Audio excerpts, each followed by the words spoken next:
નમસ્કાર વિદ્યાર્થી મિત્રો, વેટ ડિજિટલ એજ્યુકેશનમાં આપ સર્વે મિત્રોનું હાર્દિક સ્વાગત છે. વિદ્યાર્થી મિત્રો, આજે આપણે જોવાના છીએ ગુજરાત માધ્યમિક અને ઉચ્ચતર માધ્યમિક શિક્ષણ બોર્ડ ગાંધીનગર દ્વારા જે અધ્યયન નિષ્પત્તિ છે એ આધારિત પ્રશ્ન બેંક મૂલ્યાંકન 4 ડિસેમ્બર 2024 જે ધોરણ 12 વિશે આપણું વાણિજ્ય વ્યવસ્થા અને સંચાલન એટલે કે BA છે એનું સંપૂર્ણ સોલ્યુશનની ચર્ચા કરીશું. તો ખાસ ચેનલમાં નવા હોય તો ચેનલ સબસ્ક્રાઈબ કરી દેજો. સાથે આપણે એ પણ ચર્ચા કરીશું કે આનું છે એ PDF ક્યાંથી આપણે મળશે. આ સિવાય ટૂંક સમયમાં જે આવનાર જે દ્વિતીય પરીક્ષા છે તો દ્વિતીય પરીક્ષાના પેપર, બોર્ડના IMP પેપર, આ બધું તમને ક્યાંથી મળશે એની પણ ચર્ચા આપણે આગળ કરીશું. તો જોઈએ કયા કયા પ્રકરણ છે. પ્રકરણ 8, પ્રકરણ 9, પ્રકરણ 10 આનો સમાવેશ થાય છે એટલે કે એમાંથી પ્રશ્નો આપણે પૂછાયેલા છે. ચાલો રેડી? તો આગળ વધીએ આપણે. હા, ઘણા એમ કહેતા હોય સર આ ઓરિજિનલ પ્રશ્ન બેંક છે. તો હા મિત્રો, ઓરિજિનલ પ્રશ્ન બેંક છે. ચાલો જોઈએ સંપત્તિનું ચોખ્ખું વર્તમાન મૂલ્ય. તેનો જવાબ શું આવશે મિત્રો? એ. સંપત્તિનું વર્તમાન મૂલ્ય માઇનસ સંપત્તિ માટે જરૂરી મૂડીરોકાણ. નેક્સ્ટ બીજો સવાલ જોઈએ. મૂડી બજેટિંગની પદ્ધતિમાં કોનો સમાવેશ થતો નથી? તો એમાં જવાબ આવશે મિત્રો C. ફટાવના દરની પદ્ધતિનો સમાવેશ થતો નથી. ચાલો આગળ વધીએ. ત્રીજો પ્રશ્ન છે ચાલુ મિલકતો કરતાં ચાલુ જવાબદારીઓમાં વધારો એટલે? તેનો જવાબ આવશે મિત્રો નકારાત્મક કાર્યશીલ મૂડી. ચોથો સવાલ કાર્યશીલ મૂડી કઈ મિલકતનો રોકાયેલી હોય છે? તેનો જવાબ આવશે મિત્રો ચાલુ મિલકતમાં રોકાયેલી હોય છે. કાયમી મૂડી કઈ મિલકતમાં રોકાયેલી હોતી નથી? તેનો જવાબ આવશે મિત્રો શું આવશે? તો કે લેણા હુંડીમાં હોતી નથી. હવે ઘણા વિદ્યાર્થી એવું કહે છે કે સર તમે કહેતા હતા કે જે દ્વિતીય પરીક્ષાના પેપરોની બધું મળશે ક્યાંથી મળશે? તો મિત્રો પહેલાં જુઓ શું શું મળશે. તો કે દ્વિતીય પરીક્ષા ધોરણ 12 કોમર્સ, દ્વિતીય પરીક્ષા IMP પ્રશ્નપત્રો સંપૂર્ણ સોલ્યુશન રેડી. આ બધા જે છે 30 કરતાં પણ વધારે પ્રશ્નપત્ર. હા મિત્રો, આર્ટ્સના પણ છે તમારા મિત્ર અને ગ્રુપમાં હોય તેને પણ તમે જાણ કરી શકો. હા, ખાસ મહત્વનું જે બોર્ડનો પેપરો છે એમાં 90 કરતાં પણ વધારે પ્રશ્નપત્ર, જો પ્રશ્નપત્ર સોલ્યુશન પ્લસ પ્રેક્ટિસ પેપર પણ છે. બધું જ તમને ક્યાંથી મળશે? આર્ટ્સના પણ એ રીતના જ છે. તો તમારે આપણી એપ્લિકેશન ડાઉનલોડ કરી લેવાની. પ્લે સ્ટોરમાં જઈને તમે છે જોઈ શકો છો. રેડી ને? હા, ત્યાં જઈને ઓપન કરશો, આ સર્ચ કરશો એટલે આવું નામ આવશે. નામ ઓપન કરી દેશો એટલે આવું પેજ આવશે. અહીંયા તમારો મોબાઈલ નંબર નાખીને તમારા માતા પિતાનો તમારો કોઈ પણનો નાખીને સેન્ડ OTP કરશો. 4 આગળ OTP આવશે, નાખી દેશો, તમે લોગિન થઈ જશો. હવે અહીંયા મિત્રો તમારું શું આવશે? પેઇડ કોર્સમાં જશો તો ત્યાં તમને એક ધોરણ 12નું ફોલ્ડર જોવા મળશે. એમાં જશો તો ત્યાં તમને છે એ આજે દ્વિતીય પરીક્ષાના પેપરો, બોર્ડના પેપરો બધું જ ત્યાંથી મળી જશે. એક્ઝામ પેપરમાં જે ક્વેશ્ચન બેંક છે એની PDF મુકાઈ ગઈ છે એ પણ મેળવી શકશો, જોઈ શકશો. અને અહીંયા તમે ધોરણ વાઇઝ વિષય વાઇઝ તમારે વિડીયો જોવો હોય તો વિડીયો જોઈ શકશો. અને હા, BAનું શોર્ટકટ સાથેનું ઇકોનોમિક્સનું રંગીન મટીરિયલ પાર્ટ વાઇઝ તમને ત્યાંથી મળી જશે પેઇડ કોર્સમાંથી ધોરણ 12ના ફોલ્ડરમાંથી. રેડી? તો આ રીતના તમે જઈને જોઈ શકો. તો તમારા મિત્રોને પણ તમે શેર કરી શકો છો. ચાલો આપણે આગળ વધીએ. છઠ્ઠો સવાલ, કાર્યશીલ મૂડી માટે કયું વિધાન સાચું નથી? તેનો જવાબ શું આવશે મિત્રો? ઝડપી રોકાણના રૂપાંતર થતું નથી. મૂડી માળખાને અસર કરતા આંતરિક પરિબળોમાં કોનો સમાવેશ થતો નથી? તેનો જવાબ આવશે મૂડી પડતર. કાચા માલની ખરીદી અને તૈયાર માલનું ઉત્પાદન થાય તે બે વચ્ચેના સમયગાળાને શું કહેવાય છે? તેનો જવાબ આવશે મિત્રો ઉત્પાદન ચક્ર. 9મો સવાલ છે થાપણ પ્રમાણપત્રની કિંમત ઓછામાં ઓછી કેટલા રૂપિયા હોવી જોઈએ? તેનો જવાબ આવશે મિત્રો 1 લાખ છે ને? ચાલો, નાણાકીય બજારના પ્રકારોને તેના સંબંધિત અર્થ જોડો, એની સાથે સંબંધિત અર્થ તમે જોડો. તેનો જવાબ શું આવશે મિત્રો?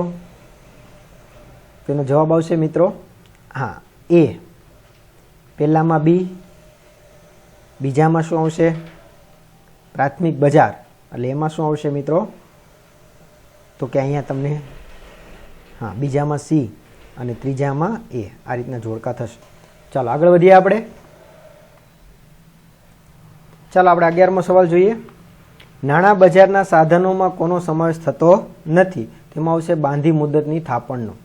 નેશનલ સ્ટોક એક્સચેન્જની સ્કીમ આધારિત વેપાર કયા નામે ઓળખાય છે? સ્કીમ આધારિત. રેડી? તેનો જવાબ આવશે મિત્રો BOLT. સેબી કાયદેસર રીતે કયા વર્ષને અસ્તિત્વમાં આવી હતી? તો જવાબ આવશે 1992. નેક્સ્ટ આપણે આગળ વધીએ. ભારતમાં શેર બજારોનું નિયમન કઈ સંસ્થા દ્વારા થાય છે? તો કે સેબી દ્વારા. સેબી મુખ્ય ઓફિસ ક્યાં આવેલી છે? તો કે મુંબઈમાં આવેલી છે. સેબીની પ્રાદેશિક ઓફિસ કયા શહેરમાં આવેલી નથી? તો કે મુંબઈમાં મુખ્ય ઓફિસ એટલે ત્યાં પ્રાદેશિક ના હોય. રેડી? બાકી બધી પ્રાદેશિક છે. 17મો સવાલ છે પેકિંગને પેદાશ માટે કઈ ઉપમા આપવામાં આવી છે? તો કે જવાબ આવશે મિત્રો વસ્ત્રો. 18મો સવાલ જોઈએ, વ્યક્તિગત વેચાણ માટે કયું વિધાન સાચું નથી? તો એનો જવાબ આવશે બી, ગ્રાહકોની શંકાઓનું સમાધાન ન કરવું. માર્કેટિંગના મુખ્ય અભિગમો કેટલા છે? તો એનો જવાબ આવશે મિત્રો બી, 4. અભિવૃદ્ધિના મિશ્રના કયા સાધનને ગ્રાહકો દ્વારા સૌથી વધુ વિશ્વાસપાત્ર ગણવામાં આવે છે? તો જવાબ આવશે મિત્રો સી, વ્યક્તિગત વેચાણ. તો આ રીતના એમના જવાબ વિભાગ એના થશે. ચાલો વિભાગ બી જોઈએ. એ પહેલાં હજી મિત્રો જો દ્વિતીય પરીક્ષાના બોર્ડના પેપરો તમારે મેળવવાના બાકી હોય તો તમે આપણી એપ્લિકેશનમાં પેઇડ કોર્સમાં જઈને મેળવી શકો છો અને સારી એવી તૈયારી કરીને સારા એવા ગુણ મેળવી શકો છો. ચાલો જોઈએ, સંપત્તિનું ચોખ્ખું વર્તમાન મૂલ્ય એટલે શું? તો કે સંપત્તિના વર્તમાન મૂલ્ય અને જરૂરી મૂડી રોકાણ વચ્ચેનો તફાવત એટલે સંપત્તિનું ચોખ્ખું વર્તમાન મૂલ્ય. બીજો સવાલ છે, મૂડી બજેટિંગ કોને કહે છે? તેનો જવાબ જોઈએ કે રોકાણ અંગેના નિર્ણયોને મૂડી બજેટિંગનું કહે છે. ત્રીજો સવાલ, કંપની દ્વારા શેરની કઈ મૂડી પર ડિવિડન્ડ ચૂકવાય છે? તો કંપની દ્વારા શેરની ભરપાઈ થયેલ મૂડી પર ડિવિડન્ડ ચૂકવાય છે. ચોથો સવાલ, ગેસ્ટનબર્ગના જણાવ્યા મુજબ કંપનીના મૂડી માળખામાં કયા પ્રકારના નિર્ણયો પ્રતિબંધ થાય છે? તો એનો જવાબ આવશે ગેસ્ટનબર્ગના જણાવ્યા મુજબ કંપનીના મૂડી માળખામાં જમીનગીરીઓના પ્રકારના નિર્ણયો પ્રતિબંધિત થાય છે. મિત્રો, ઉતાવળમાં કોઈ પ્રશ્ન જવાબ ભૂલથી ખોટો બોલાઈ જાય તો તમે સાચો જવાબ કોમેન્ટ કરી શકો છો, જેથી કરીને આપણે એને પિન કરી દઈએ એટલે બીજા વિદ્યાર્થીને ખ્યાલ આવી જાય. ચાલો, અમદાવાદમાં શેર બજારની શરૂઆત કયા વર્ષે થઈ હતી? તો જવાબ આવશે મિત્રો અમદાવાદમાં શેર બજારની શરૂઆત 1984માં થઈ હતી. છઠ્ઠો સવાલ છે, રોકાણકારે ડિપોઝિટરીની સેવા પ્રાપ્ત કરવા માટે કોની પાસે ડીમેટ ખાતું છે એ ખોલાવવું પડે છે? તો કે રોકાણકારોએ ડિપોઝિટરીની સેવા પ્રાપ્ત કરવા માટે ડિપોઝિટરી પાર્ટિશન પાસે ખાતું છે એ ખોલાવવું પડશે. પૂર્ણ નામ આપો CDSL. તેનો આવશે સેન્ટ્રલ ડિપોઝિટરી સર્વિસ લિમિટેડ. 8મો સવાલ, પ્રાથમિક મૂડી બજાર કોને કહે છે? તો એનો જવાબ આવશે મિત્રો નવી જામીનગીરીઓના વેચાણના બજારને પ્રાથમિક મૂડી બજાર કહે છે. 9મો સવાલ, નોટિસ મની એટલે શું? તો એનો જવાબ આવશે મિત્રો જ્યારે 2 થી 14 દિવસ માટે નાણાં ઉછીના લેવામાં આવે કે આપવામાં આવે તેને નોટિસ મની કહે છે. નેક્સ્ટ સવાલ છે 10મો સવાલ જોઈએ, the native share and stock brokers association આજે કયા નામે ઓળખાય છે? તો કે the native stock and stock brokers association આજે મુંબઈ શેર બજારના નામે ઓળખાય છે. 11મો સવાલ છે, જામીનગીરીઓના ખરીદ વેચાણના કયા પ્રકારના ઓર્ડરમાં ગ્રાહકને નિર્દેશ કરેલી કિંમતે ઓર્ડર અમલ થાય છે? તેનો જવાબ આવશે મર્યાદિત પ્રકારના ઓર્ડરમાં ગ્રાહકે નિર્દેશ કરેલી કિંમતનો ઓર્ડર અમલ થાય છે. 12મો સવાલ, ડિપોઝિટરીમાં પાર્ટિસિપન્ટ કોને કહે છે? તેમાં જવાબ આવશે મિત્રો રોકાણકાર ગ્રાહકને તેમના પ્રતિનિધિ કે એજન્ટ એવા મધ્યસ્થીઓ દ્વારા સેવા પ્રાપ્ત આપે તેને કહેવાય. રેડી? ચાલો, માલનું પ્રમાણીકરણ કોને કહે છે?